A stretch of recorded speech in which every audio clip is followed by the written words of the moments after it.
Hello, and welcome to another episode of Break the Cycle with me, your host, Joshua Smith. I hope everyone is having a wonderful Thursday night. Tomorrow's Friday, guys. The weekend is coming. You're going to make it. I have faith in you.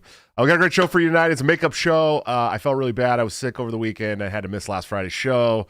Thankfully, I had tonight to plug that show into because I did not want to miss out on this guest. But let's talk about some sponsors. Of course, we have TopLobster.com, the man, the myth, the legend, my good friend and partner on Break the Cycle, where you can get all kinds of great custom, hand-drawn graphic design tees, hats, pants, I don't know. There's all kinds of stuff, backpacks, pillows, by using BTC at checkout for a 10% discount. Or you can join the Patreon Subscribe Star or become a member of this YouTube channel under any of my videos by hitting join and get into a private Discord server where you can get all of Top Lops's new gear up to 2 weeks early at like a 30% discount. Really good stuff. And of course, executive producers of the show, AnthemPlanning.com, for all your emergency and crisis planning needs. Check them out today. See what they can do for your business, home, and personal life. Guys, seriously, if you got a business, check out Anthem Planning. You will not be disappointed. They're doing a wonderful job at the government has historically sucked at. And I'm gonna start making some video ads for my sponsors. I have started making some video ads for my sponsors, so those will come out soon. You guys won't have to hear me say the same spiel over and over. It'll be like a uniform ad. So hopefully it won't be as bad as me butchering it every Monday through Friday. But guys, we got a great show for you tonight. My good friend, the host of Fritzcast, and all around badass. It is Mr. Fritz. Sir, how are you doing tonight? Josh, I'm good to be here, man. I'm glad we could make this up. I'm sorry you got sick. I'm sorry you still feel sick as a dog, but I'm glad to be here. Hey, thanks, man. I appreciate it. Yes. It's viruses, dude. They're crazy. You get sick in 7 to 10 days, man. That's how it works. All viruses. You know what I mean? They keep replicating, and you just get sicker, and then you get better, and hopefully that's how it works. That's the order of things, the natural order of things, anyway. Yeah, absolutely. That's how it used to be a couple years ago. But dude, tell me about your story, man. I've watched your show. I've been on your show. I'm a fan. We have a lot of the same fans, but I don't know much about your story, man. You're always doing the interviewing, so tell me about your story, how you came to these ideas of liberty and the show and all that great stuff. Yeah, and I always love having the opportunity to go back and kind of like, present this and analyze it because I feel like we all didn't start off in liberty. We walked our way there, and we all have these different pathways. So anytime people have the opportunity to put it out there, I think it's a good thing because people can find similarities and differences as well. But for me, it all started out. I was like, one of the nerdy kids that was into politics. I can't really explain why. I just, I remember being in middle school, like paying attention to the 2000 election between Bush and Gore and like the election controversy and all that crap. And, it might have just been following like in my mom's footsteps. My mom was, supporting George W. Bush. Everybody in my school was supporting Al Gore, and I was like, why is everybody supporting Al Gore, and what's so bad about George Bush? Not knowing anything as a, ignorant preteen or whatever. But I paid attention to that election, but then I really like the senses of politics and really just, current events and what was going on in the world was when 9/11 happened. I was 12 years old when 9/11 happened. And it just, I didn't have any like personal stake in it. I didn't have any family members or friends that were in New York or affected by it per se. But just I had a very like deep sense of patriotism, and I was like, what the hell is going on in the world? This is the craziest thing that's happened in my life. So I started paying attention. Then I got into listening to lots of different talk radio. I remember on 9/11 itself, I was glued to the TV. I didn't turn the TV off all day and all night, wondering, what was going on and what was going to happen, what our leaders had to say about it. And, as I started paying attention, I started getting into politics at that point. So, again, in middle school and high school, I was attending a liberal arts based school. So I was surrounded by lefties and progressives, people of that side of the spectrum. And there was only like me and like my inner circle of friends that were, more Republican leaning. And I used to get out of school and right across the street was the county Republican headquarters. I used to go over there, and they were they were like enthusiastic as hell that, some kid from school wanted to show up and, make phone calls and do sine waves and all those kinds of things. And that's what I would do. I would just, I would go over there.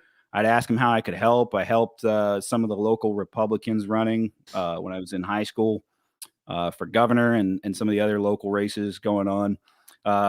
At that time, I was full blown neocon. I was cool with George W. Bush. I worked on his campaign locally with the state of Delaware, and from there, I actually made a turn around 2008 when Barack Obama hit the scene.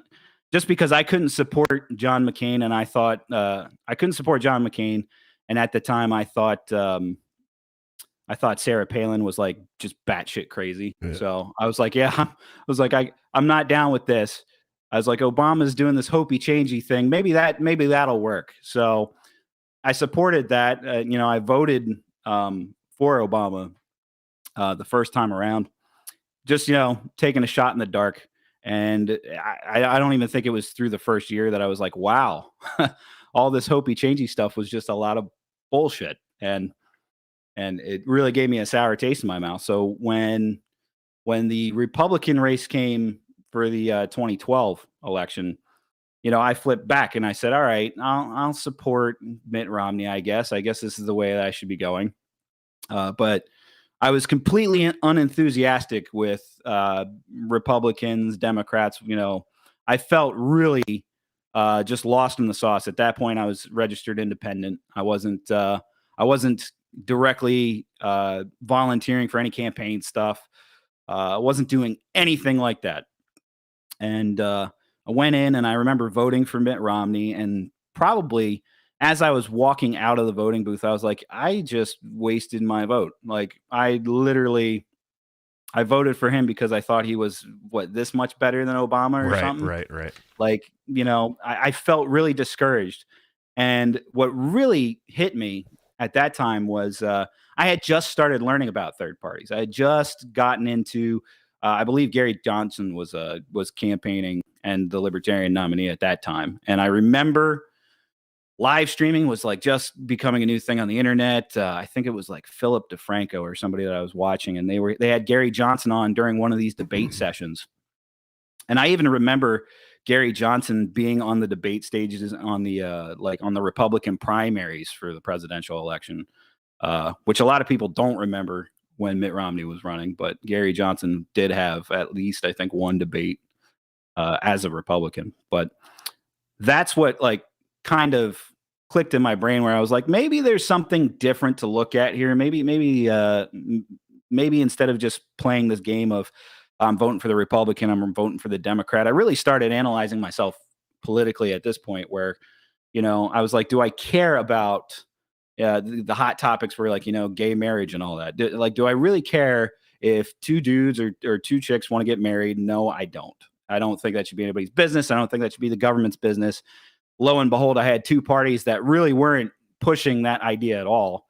And I got into, libertarianism. Libertarians, they think that the government should be out of your bedroom.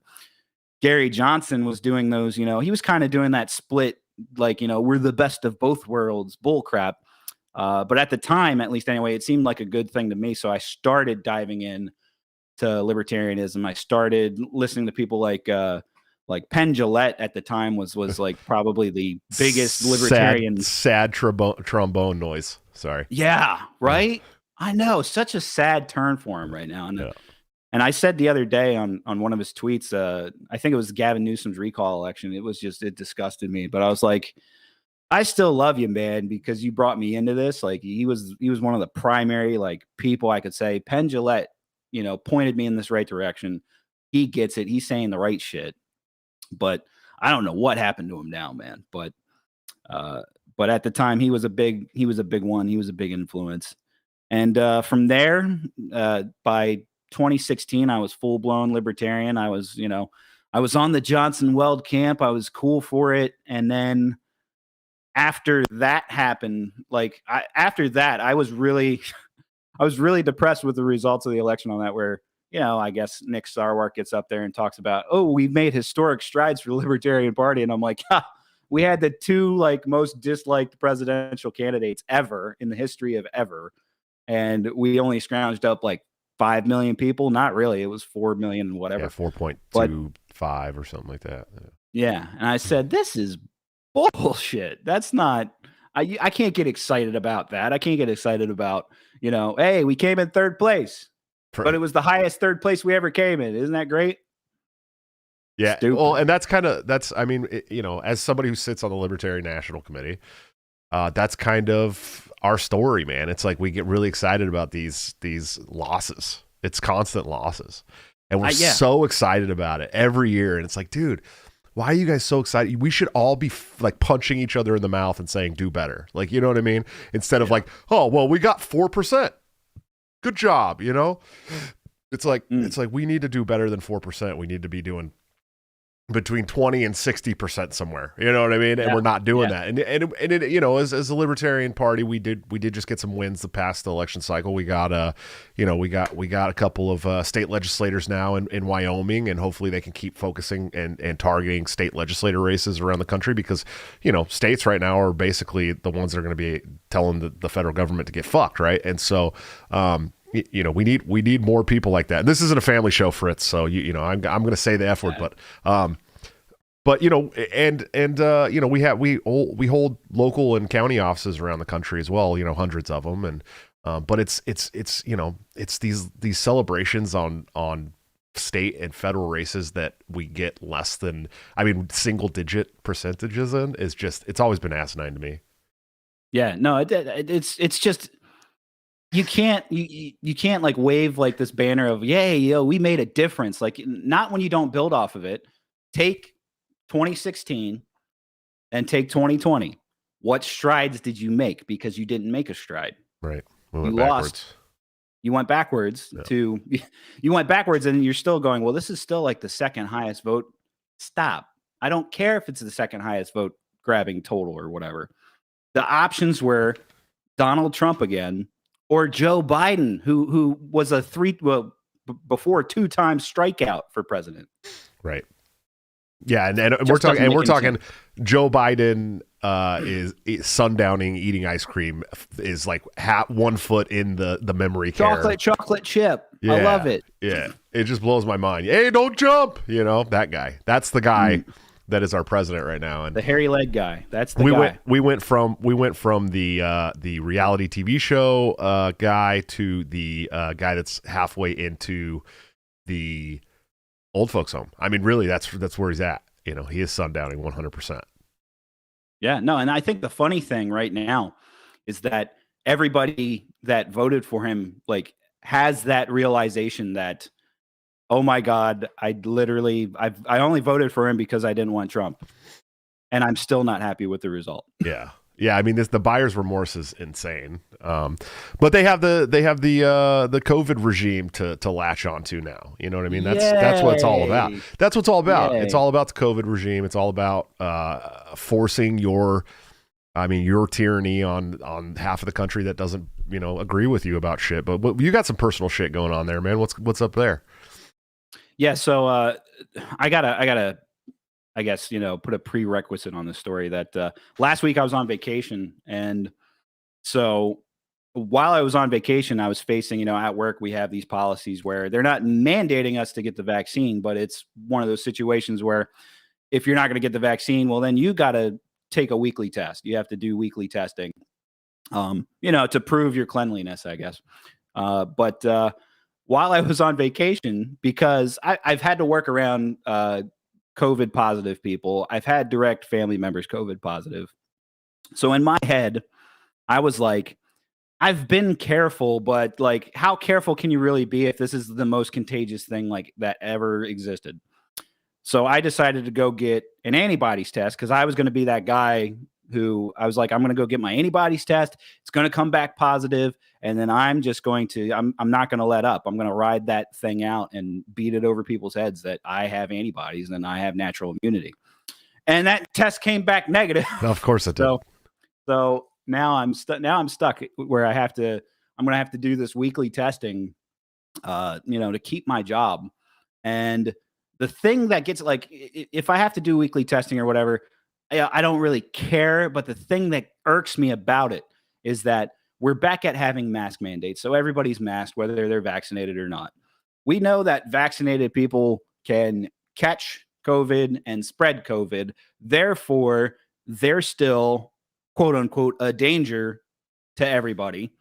So if I'm getting subjected to a test because I didn't get the vaccine that wouldn't prevent me from getting it or spreading it, why isn't everybody just getting tested then? It just that's you have set up a coercive system to try to get me just to get vaccinated because I don't want to deal with the bull crap. Well, But Tetsui on Twitter said it the best today. He said it's one giant compliance audit. I mean, that's all it is. Yeah, that was actually like one of the most based tweets I saw today. Yeah, it's totally a compliance audit. None of it makes sense. They just want you to follow the rules, and you're going to follow them one way or another, or they're going to take away your livelihood, your source of feeding your children. I mean, they're gonna smash you into the ground because they hate like I said this morning, they hate the self-sufficient family. They don't want self-sufficient families. It's the biggest threat to the state is a self-sufficient family.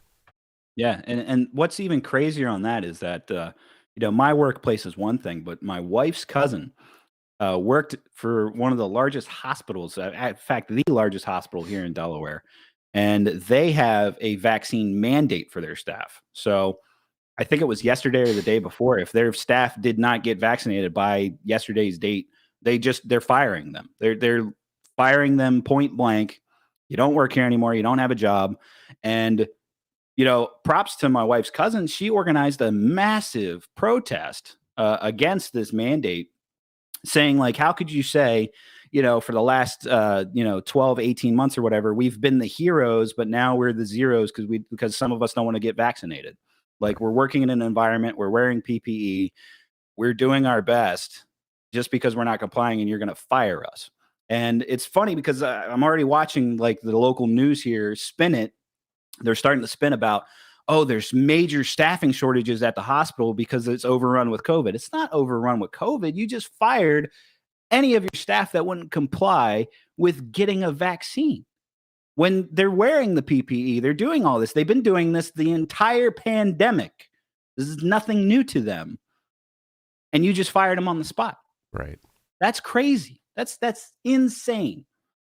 Yeah, I've been hearing this ICU beds are full shit for so long. And it's like, oh yeah, how full are they? And they're like, oh, they're running between 80 and 90%. And it's like, ICUs almost typically always run between 80 and 90%.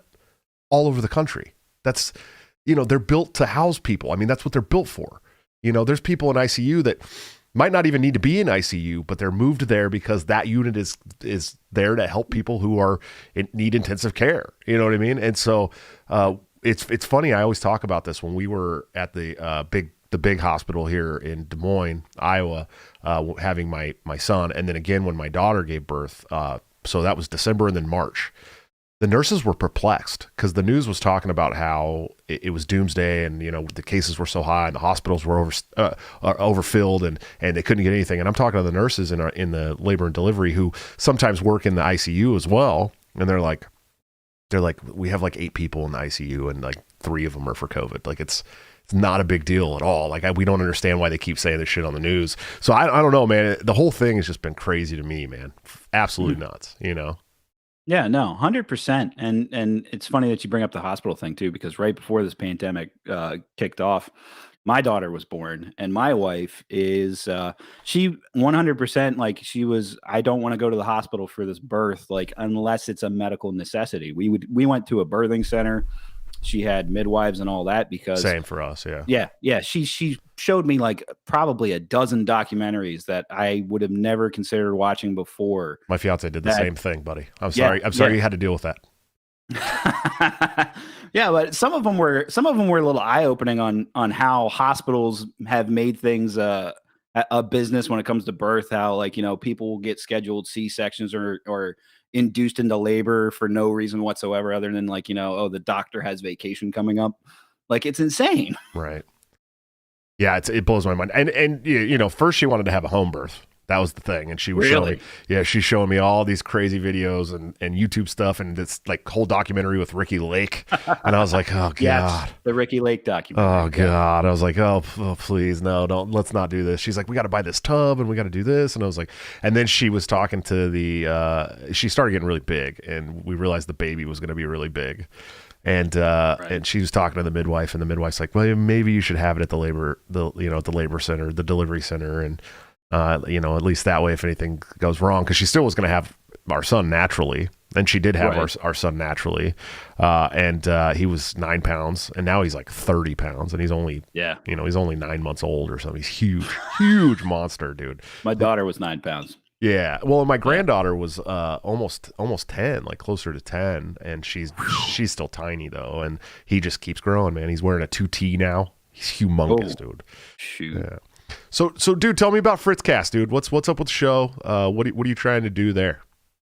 Well, I started the show a long time ago. I started it like in 2015, at the end of 2015. And I started off with, in fact, I got it right here. I wasn't even going to pull it out. This was the first microphone I had. Nice. My wife did this for Christmas. And it was because I was talking all the nonsense about how I wanted to get in broadcasting and all that. So she bought me the stuff and she was like, start a podcast. You love listening to podcasts, start one. And I was like, oh shit. Okay. So I kicked off at the end of 2015. I was covering the entire election cycle from 2015 to 2016. For the first like 3 years, I ran solo. It was just me talking to the wall and anybody that wanted to listen. I still think people are crazy for having listened to me for that because it literally was just me and my take on shit. And then about 2 years ago, I started doing interviews, reached out. I got people like Todd Hagopian, Larry Sharp, Angela McCardle, started having conversations with them, branched out a little bit, got some guys from YAL. And then after all that, I was like, okay, well, I'm doing interviews. I'm doing good. What's one front I haven't conquered? It was, YouTube and video. So I launched a YouTube channel. I started doing video on all of it, added more interviews. And I've been blessed and I've been very happy with the growth that I've had up till now. It's just, for me, it's a constant evolution thing. When I had started the show, when I first got my, measly little equipment, I didn't know what I was doing. And I was just, every day was a new day and a new test. And then things started becoming natural to me as I was doing these things. And it was just, okay, so what's the next thing that I can challenge me to kind of make this thing better? And so the latest thing you see is behind me. I have at least, a somewhat dope backdrop. Yeah, I love it. Yeah. But as far as where I'm going with it in the future, I'm just trying to, I guess I started as a show that was talking about my walking into libertarianism. And I thought, hey, this will be great. People can listen. They can come on the journey with me. We can all figure out where we're going on this liberty train and all that. And when I started it, in my mind, I was like, it's the Libertarian Party. Let's do it that way. And I'm sure, as you know, being an LNC chairperson, things get very aggravating in this party. And so originally, while I was, I'm going to do everything I can for the Libertarian Party and I'm going to focus on that, I've evolved a little bit. I'm like, no, I need to branch out. I need to talk to people. If they're Liberty Republicans, they're friends. I should bring them in. I should talk to them. I should prop them up when I have the opportunities to do it. One of my favorite interviews to date that I've done, other than yourself, was my last state senator, who was a Republican, and I would say more of a liberty-leaning Republican. But he's one of the favorite interviews I ever did because he kind of brought this perspective to me that nobody in the Libertarian Party could bring to me at that point. And that was caring about what was going on in my backyard, caring about local, Delaware, what's going on in Delaware. What is Delaware's government doing? Up until that point, I had ignored what was going on in the backyard. I didn't know anything about my county council. I didn't know anything about anything when it came to local Delaware politics because Delaware is so damn blue. If you're not a Democrat, you're not getting elected. Sure. At least not up in the northern county in Delaware. Yeah, you guys gave us Joe Biden, man. Thanks. Hey, I didn't give you Joe Biden. All right. I didn't give you Joe Biden. I tried. I was with a group of good people here, the Mises Caucus folks here in Delaware. We tried our damnedest to not give you Joe Biden. There's some good people. There's some good people in the Delaware Mises Caucus, man. I'm a big fan. Obviously, Dave Casey's one of my coolest friends, man. I love that guy to death. And my executive producers of the show, Anthem Planning, are amazing. They're both from Delaware as well. I've had Amy Lepore on the show. Yeah, Amy's great. Yeah, I give a lot of time, a lot of airtime to the Delaware crew, man. You know what I mean? Yeah, because we are the first state, and obviously we're the first gang of liberty. So yeah, absolutely. Props. Oh, we got some Quest is the only one super chatting tonight, guys. Just in case anybody wants to know, Quest Fanning dropped a $5 super chat earlier. He said, "Just going to drop this in here early. I'm such a huge fan of both Fritz and Josh, not just for your advancement of liberty, but you're both genuine folks. Thank you, Quest. You are as well, sir." Quest is the man. Yeah. He also dropped a $2 super chat and said, "Shared to my puny 10.8 my 10,800 followers. Check previous super." And Quest Fanning dropped a $20 super chat. Is Australia worse than Cuba at this point? What do you think, Fritz? God, I wouldn't want to live in Australia at all. At all. Not at this point. At all. Who cares about beaches and, back and all that, all that crap? No, I'm not. It's sad. It is a sad state of affairs every day I log on and read up or see the videos out of Australia. I cannot believe that this is going on. And just furthermore, I can't believe some of the stupid, I think it was like the police in New Zealand the other day, busted some people for violating curfew or quarantine by going to KFC or some shit. And they laid it out like a drug bust on top of their car. Yeah. I don't know if you saw KFC, that. Dude. KFC. I could not believe it. I saw it. What the hell? Yeah. Well, get this. I got Liberty Down Under, who's one of my patrons from Australia. He came on my show a couple of weeks ago. He told me today that Melbourne has killed the internet. They have shut down the internet. Wow. That's some spooky, scary shit when they take away your lifeline to the rest of the world. They just take it away. That's saying something, man. That's not for your health, dog. You know what I mean? No. I can't imagine what would happen here if the internet was just shut down. Oh, dude, we'd be screwed. It would be utter chaos. Yeah. It'd have to be. I mean, I would hope it would be, but I don't know. I'm losing faith in the American resolve a little more every single day. God, man. What's the term now? The black pill? Black pill. Yeah, getting black pilled. I feel like that's it used to be teetering on it, but now I'm just like, oh my God, what is going to give? And I last week I interviewed Olivia Rondo. And she was talking about being black pilled. She was like, you know what? If whatever brings the collapse faster at this point, just let it happen. And I was like, damn. But I don't even know how to respond to it, man. Yeah, it's terrible, dude. My heart goes out to the construction workers that are standing up against this tyranny in Australia, especially those guys. They are every day. They're walking down the streets chanting every day because they're saying. Every day they're going to be out there. Every day. They don't care if they're being shot with rubber bullets and gassed and pepper sprayed. Every day they're going to be out there. And then the UK was walking down the streets chanting at the police, choose a side, which I thought was beautiful. And Americans are like, should I mask my 2-year-old or not? That's where we're at. That's some of the most ridiculous.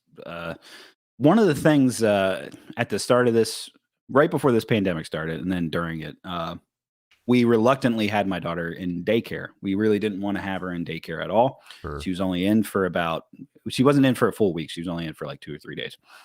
But even then we were kind of dead set against it. But my wife's aunt is a daycare worker and it was her daycare. And so we felt at least a little more comfortable because my daughter and her aunt have a relationship that's like this. But it quickly just, devolved into, I started thinking about, this is what we didn't want her in daycare now. And now my mind is going ahead into the future about, public schooling and all this stuff, where my wife was already on this level of, I want to try to figure out like homeschooling, Montessori schooling, all this kind of, outside the box stuff that I'm still learning about. And I was on the fence on it, but now I'm not even on the fence on this stuff anymore. It's like, yeah, no, hard no. I'm not going to put my daughter, in a school where the school board is trying to dictate how things are going to go for them, and I'm not comfortable doing that. I see what's going on. I can't believe that people would be trying to mask, 2-year-olds. It's Right. how do you even, and how do you even do that? And then how do you try to not concede to the fact that the only way to do it is through means that's like child abuse? Right. You want to know something hilarious? Here in my local school district, we have 3 kids that are in public school here, and they put out so Iowa made a law that made it illegal to have a mask mandate in Iowa. Right. The governor signed it into law. Somebody here sued, sent it to the Supreme Court, and they temporarily blocked the law in Iowa. So some of the schools started reinstituting a mask mandate, even though it was outlawed in the state. And so my school district here for my kids sent an email out and said that starting Monday the kids would be masked again, and if you wanted to opt out of that, you needed to sign a religious exemption or something crazy like that. Wow. And so I sent back an email. It was like, you will not mask my children. And, I know plenty of parents in this county who are ready to go to court over it. They didn't respond. And then I was like, okay, you know what? I'm going to run for school board. Screw it. Right. Yep. And so I went on the website to find out. They sent that email out the day after the filing deadline ended. Wow.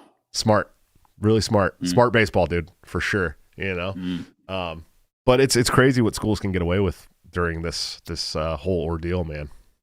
Not even just during this whole ordeal. I mean,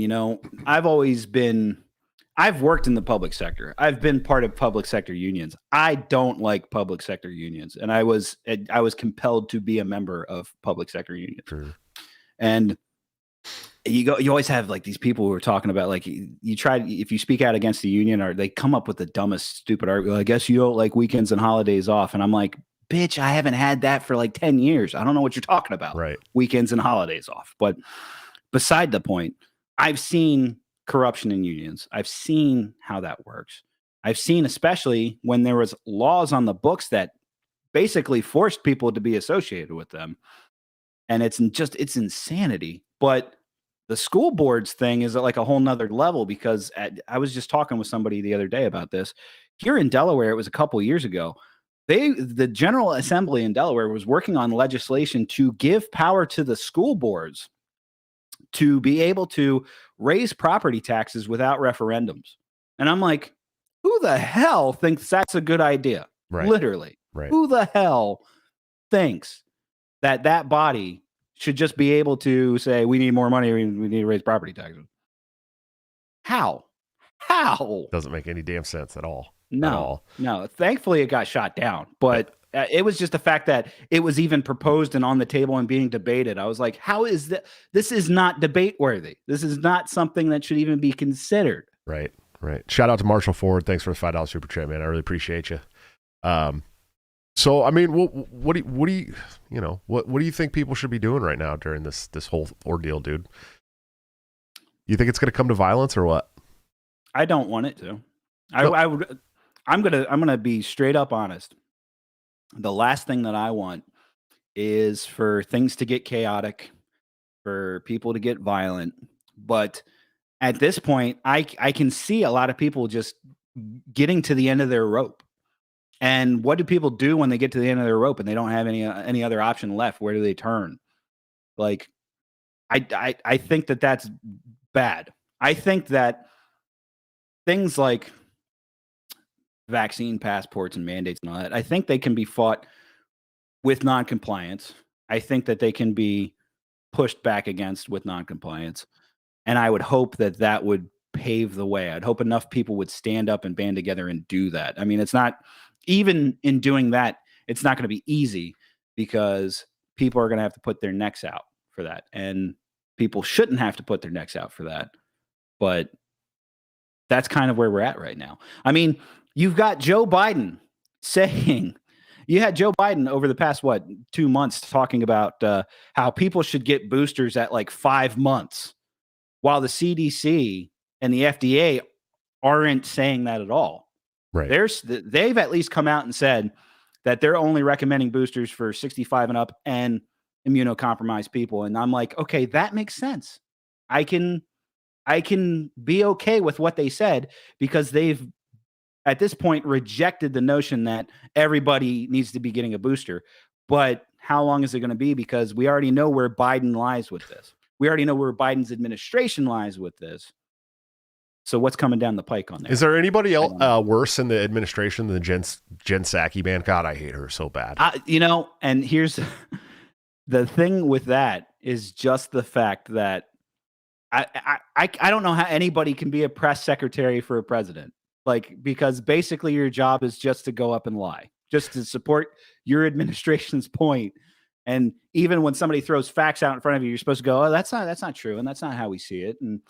But I cannot stand her. I literally can't. When there's when you're watching a horror movie and there's like a really condescending, like high on their own farts person that you're like rooting for to get the axe.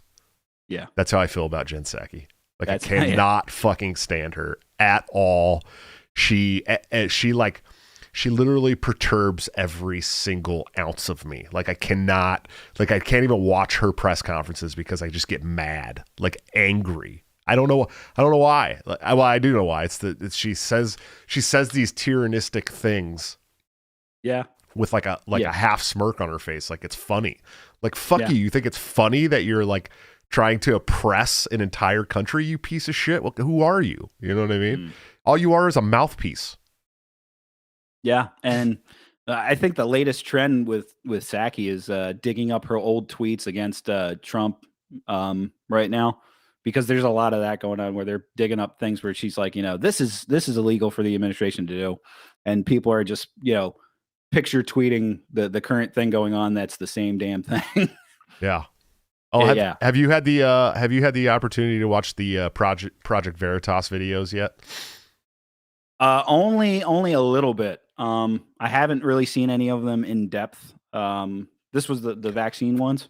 Well, there was the HHS worker from the federal healthcare working nurse who came out and whistle blew that the people in the hospital were vaccinated. They were still dying, and she has undercover footage. And the way Project Veritas does it is it's strange. So they'll release like cuts of all this stuff they have, right, and get people all interested, right. And then later on down the line they'll release the entire uncut version of something. That's how they always do it.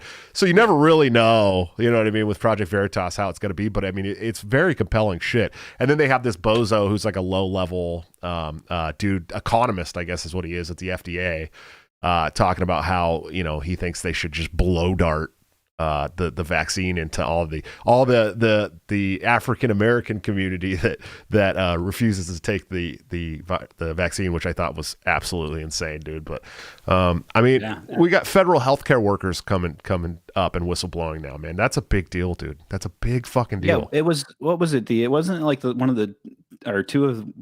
of the top FDA officials like stepped down a couple weeks ago. Oh yeah. Without word. Yep. Yeah. Yeah. I mean, like this is where it's, people are going to be very, very much either coerced or compelled to follow this line. And the people that are on the outside or on the bubble, they're going to get cut off. They're going to get cast out. Yep. That's what's going to happen. They're going to start throwing people under the bus. I'm still surprised that Dr. Fauci hasn't been thrown under the bus, to be honest with you, man. Especially after the Rand Paul exchanges and the fact that like he just bluntly lied about the gain of function stuff. Like, I'm not even that type of person who will sit here and say, your gain of function research, you were sitting there nefariously trying to craft like the next world pandemic and unleash it. But if you were doing gain of function research and some shit went down, like some accident happened, some lab leak happened or whatever, come out and fucking be honest. Right. Say it, because if you say it and we have accountability there, people probably aren't going to want to throw you into the fire. But at this point, why wouldn't we want to throw you into the fire? As we should. I mean, we should want to, after all the shit we've been through. And, if we find out that this is, something, it was an oversight issue where they actually fucked up and created this, like, someone's got to be held accountable. Somebody needs to, whether it was nefarious or whether it was completely innocent accident. Exactly. Quest, thanks for the another $2 super chat and a $5 super chat. He says, #civil disobedience. Oh, I'll leave Jen to Quincy. Yes, Quincy, please get on Jen Psaki soon. And his other one is Dark Cold Dead Eyes, Quinn from Jaws on Sharks, or Jen Psaki. Why not both?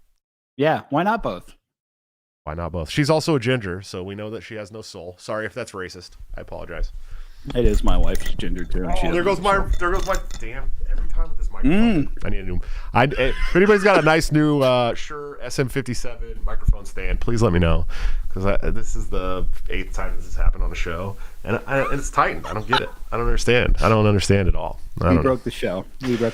Fritz came on and broke the show, everybody. But man, so we're gonna get close to the end of this thing here, because I got a hard stop tonight. But what do you got coming up soon, man? I mean, what's next for Fritzcast and you and the fam and all that good stuff? So right now I'm sitting a little quiet. My weekly shows have kind of dwindled down. Like, I was doing weekly show. I hats off to you, dude, for doing 5 nights a week. I don't know how the hell you do that with a full-time job, but I try to do once a week. Right now it's like every other week that I'm doing it, and it's just because I'm on a new home front. I'm doing things like homesteading and raising chickens and trying to learn about farming and other stuff. That's the important stuff, buddy. Well, yeah, and that's kind of where I'm like, okay, so do I want to sit here and just be a 100% politics show talking about only libertarian, this, that, and the other thing, or do I want to start incorporating more things like homesteading, talking to people who do these kind of things, and branching out? One of the most intriguing podcasts I listened to over this past week was the Lions of Liberty episode with Dave Smith and Jason Stapleton, not debating, but debating whether working with the Mises Caucus to rework the Libertarian Party was the way, or if just increasing your own wealth, power, and influence for you and your family is the best way. And I'm in this boat where I'm like, I'm going to do everything I can to better myself, to better my family, and to put us in a good position. But I'm going to do that. I'm going to extend that and do it on a front where it branches beyond that, because yes, I do have to look out for me and my family. That should be everybody's number one priority, is themselves and their family. Right. But beyond that, we need to branch together, because nobody can take on tyranny themselves. Nobody can take on a tyrannical government themselves. We've got to band together in our, I don't know, in all of our different ideas. You ever seen Rambo? Yes, I've seen Rambo. I'm just saying. Oh, I gotta tell Quest. Sorry, man. I didn't mean to disrespect your awesome, beautiful daughter. I've seen pictures, and you got a great family, dude. I was just making a South Park joke about gingers. I apologize. I really do. I do. Oh, but wow. Fritz, I'm a big fan, man. I support your show. I support what you're doing. I know you're a great family man, so I have nothing but respect for you. Can you tell all these wonderful people where they can follow you, watch you, listen to you, all that great stuff? Yeah, so whatever podcast app you use, if it's Apple, Stitcher, whatever, you search Fritzcast, you'll find me. I'm the only Fritzcast. That's the perks of having the name Fritz, because it's so damn rare. You're not really going to find somebody by accident there. So if you search Fritzcast, you'll find me. Twitter, I'm at FritzQS on Twitter. Facebook.com/the Fritzcast for however long that'll last, because Facebook really sucks. And then YouTube, you search Fritzcast, you'll get my page. You'll get everything that I've ever done there. Go to it. And if you want to reach out to me personally, fritzcastpodcast@gmail.com. You can hit me up on private if you need. I'm open. Awesome. Well, Fritz, man, like I said, a big fan. I hope everybody that watches this will go check out Fritz. Fritz has great guests on. He does a good show. Man, I love you to death, brother. Thank you so much for coming on Break the Cycle. Hey, man, thanks for having me. This was great to be here. Yeah, I appreciate it, dude. And, I'll be up on all the podcast apps tomorrow, too. So if you want to tell your folks to listen to it and all that great stuff, I absolutely appreciate it. All right, brother. See. All right, guys, another awesome episode of Break the Cycle. Fritz is so cool. Go follow him. Check out his show. He's a family man, too, and trying to do something bigger for all y'all. So if you could support him, that'd be great. Tomorrow on the show, my good friend and partner, Top Lobster, will be by to hang out once again. It's always a good time when Top Lobster comes by, so definitely check it out. Come hang out. Also, go check out his toplobster.com. Sorry, guys, I'm out of it tonight. I got a really bad migraine. I've been sick for like 7 days. Could be the couve, I don't know, but I'm starting to get better. But then today I got a really bad migraine, so I apologize if I'm a little off tonight. But go check out toplobster.com for all your wonderful hand-drawn custom merch. You can get 10% off by using BTC at checkout, or you can join the Patreon Subscribe Star, become a member of the YouTube channel under all my videos here, and get into a private Discord server where you can get all of his new gear up to 2 weeks early at like a 30% discount. And of course, executive producers of the show, anthemplanning.com, for all your emergency and crisis planning needs. Check them out today. See what they can do for your business, home, or personal life. Seriously, if you have a business, go check them out. I'm telling you, you guys are going to be, you're going to be very, very happy. I promise you. I will see you for the show tomorrow with my good friend Top Lobster. But until then, don't forget to break the cycle.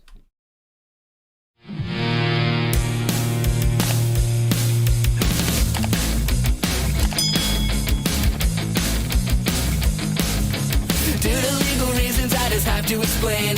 The lyrics of my last song may seem to contain a violent call to action in the verse and refrain, but I just meant it in Minecraft. The helicopter part was in reference to GTA 5 and the things you do. So any violence you commit, I am not an excuse, because I just meant it in Minecraft. Well, Chipper is my friend and he's constantly cold. Accusations of incitement getting totally old. Make your own choices, yeah, you have control, because I just meant it in Minecraft. Obviously I would never advocate force, unless there's due process and a trial, of course. And if you're convicted, we will make you a corpse in Minecraft, just in Minecraft. Nothing I mean, you know it. No product dinners cause it closed from COVID. Holy shit, I think I'm